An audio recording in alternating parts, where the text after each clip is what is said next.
So we've just been talking off camera, haven't we, Gerrard, just about fishing in general. We have, mate, yeah. How long you've actually been fishing and kind of where it all started. You want to give me age away here, haven't I? So without giving your age away, when did you actually start going fishing and what made you go fishing? And because obviously getting into the sport, I mean, everyone's got their own personal stories, which I think each on an individual scale is quite interesting of how they got there. But what's your story and when? Well, if I can remember back, it was one of my close friends, and this is going back to when I was about 9 or 10. One of my mates got a rod and a reel, and where we live, there's River Dern, not far from us. So I think it were either Sean Peel, Dave Lee, or Craig. I think it were one of them had got a rod or a fishing rod anyway, and they went fishing. Anyway, they turned around to me and they said, "I've been fishing, G. Are you coming? And I was like, when you're young, aren't you? You're like, yeah, I'll come. Obviously, I got no gear. I just went with them just down at river. So I think they've got a few maggots and things like that. Obviously, we didn't know what we were doing, and they didn't know what we were doing. But we ended up catching, I don't know if it was a gudgeon, I think it was a gudgeon and things like that, or a perch or a roach or something like that. And we all took it in turns, like, to ever go. And I just got hooked, like, thinking that, well, I never even thought about fishing river. Yeah. Actual, not fishing it, actual fish swimming in the river, because we used to play down there all the time and go down on his bikes and stuff like that. So when you were catching something out of it, it just like kind of fueled a light in me, and just playing them, even though they were small fish, but just getting them in and touching them and seeing what they were like and different markings on them. It just like intrigued me, and I were hooked, mate, to be honest with you. I was just totally hooked. So then obviously you got, what did you get next? Did you get a rod? Did you get a reel? Did you get a whip? Or where did you go from that? I think I got a little 6 foot, like a little spinning rod. Right. Yeah, it were. I think it were a little Shakespeare, little 6 footer with just with a little reel on it. Obviously, line were all wrong for what we were doing, and with float and things like that. But we were still getting odd fish and things like that. But I think to be quite honest, at that time, when we all talk about it now, I mean, you probably had £20 line on fishing for gudgeon, and well, we did with a pike rod. Yeah, with a little spinning rod, and but at that time, that's all irrelevant, isn't it? Yeah, it's all irrelevant because it was a new experience for us. Yeah, definitely, yeah. And it was the unknown. We didn't know what we were doing. Yeah. But we were going as a group of lads on an adventure. On our adventure. Yeah. We had just a fishing rod. We might not even had a net, mate. You know what I mean? Yeah. Because we didn't know what we were doing. And then obviously as we progressed more into it, I think my first ever proper rod that my mum and dad got me, it was like a set, and it was from Argos, and it was a burgundy DAM rod, dam rod.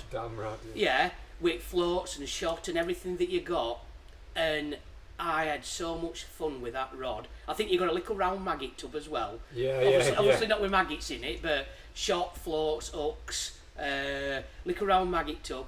And I can remember that 6 weeks holidays, my mum and dad never ever saw me because I was fishing on that river every single day with my mates. Yeah. And it was the best times of our lives. It was brilliant. We were there from the morning till we had to go in till dark, realistically.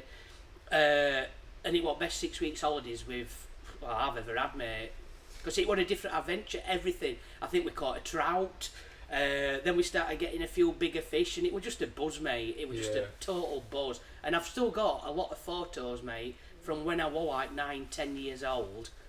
I've put them on my Instagram page and things like that, and some's on my Facebook page, where I was catching fish. And then we moved from rivers. We went on to a little lake in Wunwell called Pit Pond. There were Bolton Brickyard. So we started like venturing off a little bit. Venturing off and going to different places. Going to different places, but I was very lucky in the fact that still a very good friend of mine, well, he's like family, Alan Sterland, used to own Wunwell Angling Centre.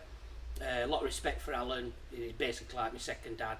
he kind of took me under his wing, and that's where just things progress, mate. Do you know what I mean? So when you say Alan took you under his wing, so obviously you were going with 3-4 of your friends, and then so Alan took you under his wing. Obviously you were using his shop at the time, I presume. Yeah, we were all using his shop, mate. We were all using his shop. We were going up. I mean, back then it was like you could make do with quarter of a pint of maggots, you know, and things like that, or half a pint of maggots. And obviously we were using sweet corn, or we'd buy a bag of ground bait, whatever money we got. Sometimes we'd just chip in, do you know what I mean? Yeah. But So, Alan would always look after us, because if we were a bit short, he'd go on, lads, because he knew we were going fishing, not causing any mischief around. yeah. So Alan, obviously you say he took you under his wing. Where did you go from? So you were going to Bolton. We were going where did you go next? We were going to Bolton, we were going Pit Pond, still on river. But obviously, like a couple of years down the line, still as little group, still as little gang, we're still friends today. We talk regular, still fish with some of them. It started progressing a little bit, where if I were fishing on like Pit Pond, Alan would come down, you know, on a Wednesday after work. Yeah. Or he'd spend time with me in shop, because I must admit I was keen as mustard, mate. Other lads weren't as keen as me when I was younger, but we were keen. But I just wanted to learn, and I just wanted to learn more and more and more. And I think Alan could see that in me. And basically, it was like I'd like pester him. I'd go in and, what's this for? How do you do that? Would you do that? But he'd always have time for me. Which is brilliant. Which is definitely a brilliant. And that's why I like it, Brad. Now working in here, because it brings it all back for me. What he did for me, I can do for others. Well, I always notice you're always showing people. You've got your rigs and you get everything, and you spend a lot of time, because obviously that's what Alan did for you, which is great to see. Yeah, and I just love that aspect to it. It's like a kid coming yesterday. Gerrard, you showed me how to do a PVA bag. So he undid packets and stuff like that, showed him how to do a PVA bag. And I just love doing it, mate. Yeah. I just love doing it. And then moving forward, obviously going into teens, shall we say, I started going fishing with Alan more. Like Sundays, we go to Bambi-Dun Canal, and we go all over. Alan would take me all not over. a lot of people know this, but you were an ex-match angler, aren't you? I was an ex-match angler, yeah. I fished with Barnsley Black Juniors. We went on, what they call them now? Well, matches like with other groups down at Avon, you know, and stuff like that. Yeah. With Gillian Foy, and Dave, he took us, and there were a kid called Smivey, I think. He were a good angler, but I just stuck to it. And then I'd start after school. We start doing matches on Fleets Dam, you know, and I just got into it, mate. I was just fixated with fishing. I was crap at school. Yeah. Because I couldn't take my mind off fishing. Constant. In fact, I mean, I shouldn't say this, I might get him in trouble, but obviously people are seeing my artwork. It's not very good, mate. And we had a fishing team at school back in day. So all other kids were drawing stuff and things like that. I used to be making pole rigs up and making ground bait, because teacher, I won't mention his name, but teacher who run fishing club, I used to make his, and we used to go fishing together. He used to take me. So I was very lucky, mate, that everybody involved me in it. Yeah. You know what I mean? I wasn't just doing it on my own. I was quite lucky. Always been lucky in that aspect, mate, that everybody, and Paul Bayton, and all lads who went in shops, everybody just helped me and showed me, mate. So obviously you've done all the matches and everything. So at that point then, when did you change and pivot towards the carp side of things? Well, and how did that happen? Well, I've always done match fishing from a young age, and then obviously one of the group, who I've mentioned before, one at lads, I think it was Craig Dumbrell, good pal of mine, still, and we go fishing. He went carping. So I don't know if I can't remember if he got one rod, we might not have any alarms or a bit of sweet, bit of luncheon meat, on a probably hook or an herring with a bit of twig stuck through the bottom of it. Anyway, I've caught a carp, and then that took us into something else then, but we were still doing match fishing. Which is a completely different new adventure again, It's isn't a new adventure, yeah. mate. So then we were hooked on both of them. Yeah. Do you know what I mean? It was crazy. But still doing my match fishing, couple of times a week, local matches, weekends were all matches, because we were in a club, White Rose Fishing Club, and I were in Oil and Belmont Fishing Club. So I'd do Saturdays with Belmont, Sundays with White Rose. So, plus working in Allen's, I used to go up and help Alan after school. I used to do all casters with him and serve behind counter. And so you're getting to know everybody, you know what I mean, mate? Yeah. But you're listening all the time. Because don't forget, I'm a young boy. Yeah, picking up all them tips. These are men. Yeah. Talking. Yeah. So I was just listening, absorbing it like a sponge, mate. Yeah. And I fished a lot of matches on Elsica, junior matches, adult matches.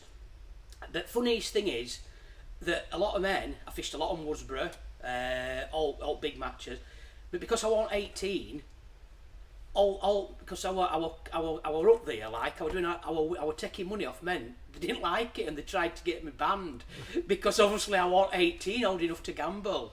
So Alan just used to tell them what to do and say, look, he's paying his money, or I'm paying his money for him, go and do one, you know what I mean? And when I was taking money off him, mate, you know what I mean, I just love crack, I like wind-up merchant, I love it, mate. So I just used to wind them all up.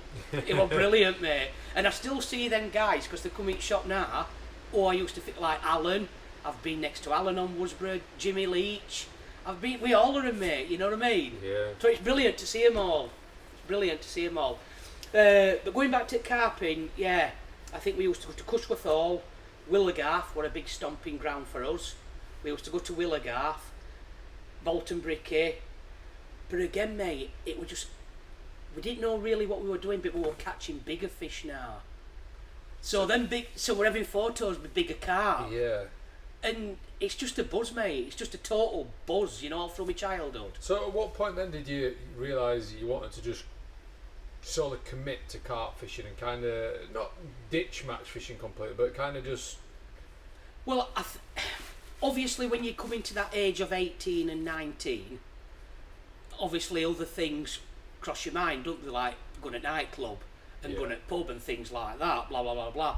But and Craig, my mate, were a DJ, so obviously going with him, you get special treatment, you know, a bit of VIP and stuff like that. But we were still doing matches. Right. But obviously we weren't getting in while 2 o'clock in the morning, and we were up at 6, you know, to be on bus that used to take us to matches. So carping were kind of a bit more relaxing for us, mate. Yeah. And I kind of enjoyed it, that relaxing a bit. So we got more into that. But as to this day, mate, I have still got all my match gear. My ASI box, all my tri-cast rods, poles, everything. I've got everything, mate. I'd never sell it because it's memories again. Yeah. But I've been into carp fishing now for over 20 years and I just love it, mate. I just absolutely love it. What do you like about carp fishing? Because everyone's different, everyone does it for their own purpose. But what's your take on it? Why do you go? I know that you're like, I need to get out, I'm buzzing to get out. But what is carp fishing for you? As to 15 years ago, because again, I've been very lucky. I got introduced to a lake when I weren't working in fishing industry. I got introduced by Paul from Grenville Lake, because I met him abroad.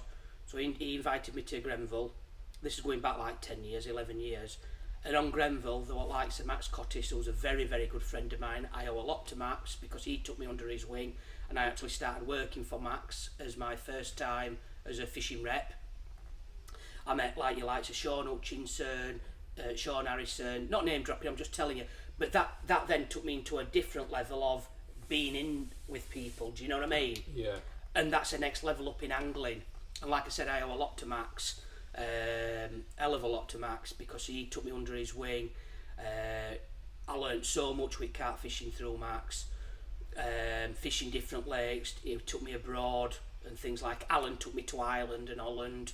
Max took me to France loads of times, and then obviously the brand who I started working for Max for with Ace Advanced Carp Equipment got bought out by Dynamite Baits, well, Rapala.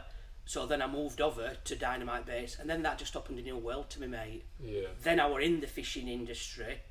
I was lucky enough to obviously work for Dynamite, Ace, Shimano, 'cause it all joined together. So that's where my angling career really started, mate. Yeah. All them years ago, like 2010, 2011, I think. But in respect of carp fishing itself, when you go fishing, what's that kind of mean to you, and why'd you do that? If you would have asked me when I first started the industry, I was keen as mustard, mate. Yeah. I wanted to catch. Yeah. Because we were doing magazine features, and stuff like that, being filmed and things like that. And it was a buzz, but it's like chalk and cheese now.